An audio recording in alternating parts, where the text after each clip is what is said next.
Reels बनती हैं ऐसी। हाँ। जी सर। भाजपा सरकार आजकल रोजगार मेले लगा रही है। इसमें प्रधानमंत्री महोदय खुद आकर ऑर्डर्स बांटते हैं और ऑनलाइन इस मेले को चलाते हैं। अभी हाल ही में 2 दिन पहले एक ऐसा ही मेला हुआ जिसमें जम्मू कश्मीर के लगभग 300 लोगों को अपॉइंटमेंट ऑर्डर्स मिले हैं। अब 10 लाख के करीब जम्मू कश्मीर में एजुकेटेड अनएम्प्लॉयड यूथ है। अगर आप 300 या 100 या 200 आदमियों को ऑर्डर देंगे एक बार में, तो ये 10 लाख आप कब पूरा करेंगे, एक बहुत बड़ा प्रश्न है। बहरहाल हमारा मुद्दा इससे थोड़ा सा हटकर भी है कि जो बात प्रधानमंत्री महोदय ने कही है कि जब से उनकी सरकार आई है तो ये अपॉइंटमेंट्स पूरी पारदर्शिता के साथ हो रहे हैं। मैं उनका ध्यान दिलाना चाहूंगा कि अभी 2 महीने पहले ही लेफ्टिनेंट गवर्नर महोदय ने ये बयान दिया है कि जम्मू कश्मीर में 2.5 लाख मुलाजिमों को गैर कानूनी तरीके से भर्ती किया गया है। Chief secretary A K. मेहता साहब ने भी उसके बाद ये कहा इसमें 1 लाख डेली वेजर शामिल है। और सबसे बड़ी बात यह है कि ये डेली वेजर कब भर्ती हुआ, ये भर्तियां गैर कानूनी तरीके से कब हुई, इसके बारे में शायद प्रधानमंत्री महोदय को भी पूरी जानकारी नहीं दी गई है, या फिर वो डुप्लिसिटी की बात जो अक्सर भारतीय जनता पार्टी करती है वही चल रही है। जब 2014 में सरकार आई तो उस वक्त 62,000 डेली वेजर था जम्मू कश्मीर में, और 2 सालों के अंदर ही 1,10,000 हो गया, जैसा कि असेंबली में भी एक क्यू के जवाब में सरकार ने खुद तस्लीम किया था। यानी डेली वेजेस का नंबर भी दुगना हो गया। और ये कहने की यहाँ आवश्यकता नहीं है कि किन आधार के ऊपर उनको सिलेक्ट किया गया, उनको अपॉइंट किया गया, ये एक बहुत बड़ा प्रश्न है।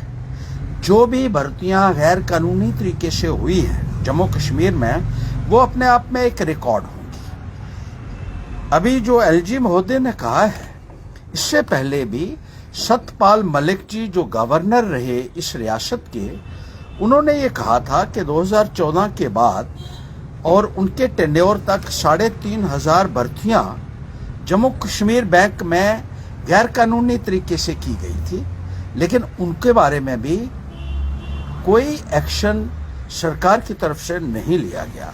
इसी तरीके से 4,000 एसपीओस जम्मू कश्मीर में भर्ती किए गए, वो भी बीजेपी के दौर में किए गए, जिनके लिए कोई भी एडवर्टीजमेंट इशू नहीं की गई।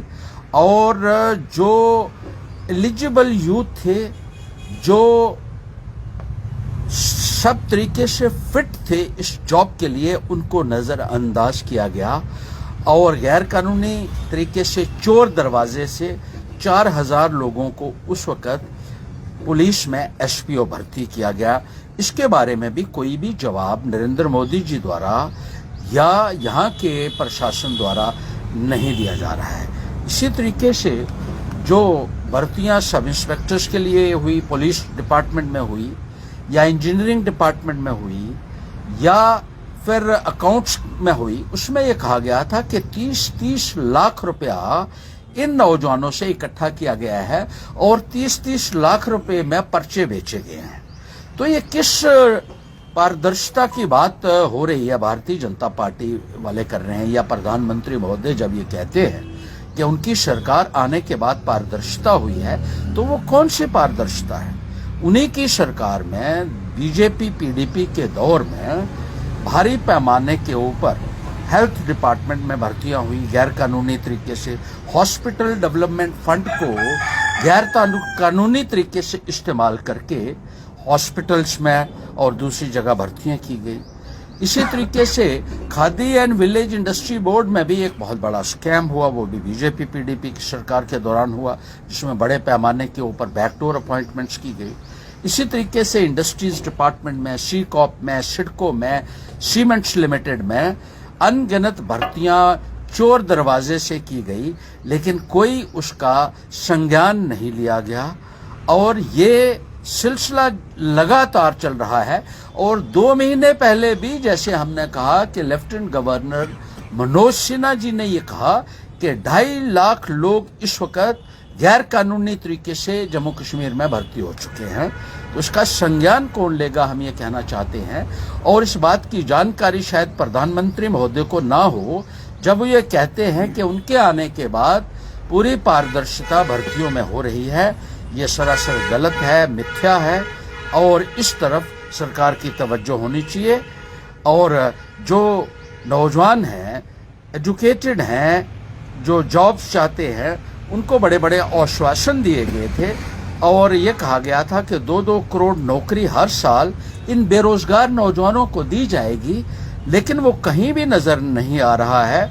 और नौजवान जो एलिजिबल हैं, जो पढ़े लिखे हैं, वो दर बदर की ठोकरें खाने के लिए मजबूर हो चुके हैं। इतनी पढ़ाई करने के बाद भी उनको भाजपा के दौर में कोई नहीं पूछ रहा है। डेली वेजेस सड़कों के ऊपर हैं, कॉन्ट्रेक्चुअल सड़कों के ऊपर हैं और सरकार जो बड़े बड़े ऐलानात कर रही है और जो जुमले लोगों को सुना रही है, इससे नौजवानों के अंदर एक रोष देखने को मिल रहा है, जनता के बीच में एक गुस्सा देखने को मिल रहा है और नौजवानों के साथ ऐसी बदसलूकी आने वाले वक्त में भारतीय जनता पार्टी को बहुत भारी पड़ सकती है।